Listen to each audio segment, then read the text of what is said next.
আসসালামু আলাইকুম। কেমন আছেন সবাই? আশা করি ভালো আছেন। দোয়া করি ভালো থাকেন। আলহামদুলিল্লাহ আমি ভালো আছি। তো এখানে আমি চুড়ির জন্য চুড়ি নিয়েছি 28 সাইজ। একটু বড় নিয়েছি কারণ হচ্ছে কাপড় পেঁচানোর পরে হাতে ঠিক মতো লাগবে।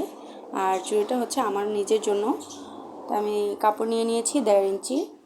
1.5 ইঞ্চি কাপড় নিয়ে হচ্ছে সাইড একটু ভেঙে নিয়েছি। তারপর হচ্ছে কাপড়টা পেঁচাচ্ছি। যেহেতু প্রথমবার আমার কাছে খুবই আনইজি লাগতেছিল, খুব খুব খুব কী বলবো, মানে মনে হচ্ছিল যে খুব বিরক্তিকর একটা কাজ।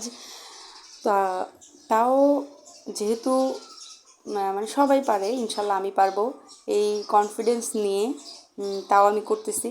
দেখতেই পাচ্ছেন আমার অলরেডি কাপড় পেঁচানোর পর 3বার খোলা শেষ।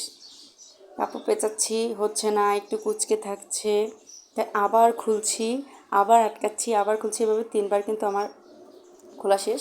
তো আমরা ছোটোবেলা থেকে একটা প্রবাদ পড়েছিলাম যে একবার না পারিলে দেখো শতবার। তো আমি সেটা মাথায় নিয়ে আমি চিন্তা করছি যে একবার না পারলে শতবার চেষ্টা করব, কিন্তু আমি সাকসেস হয়ে দেখাবো। তো হচ্ছে আমার মানে এত বিরক্তিকর লাগছিল, আমার বারবার হাতে আঠা লেগে যাচ্ছিলো, আমার হাতের অবস্থা খুবই মানে নাজেহাল অবস্থা হয়ে গিয়েছিল। তো ফাইনালি কাপড় পেঁচানো শেষ করলাম।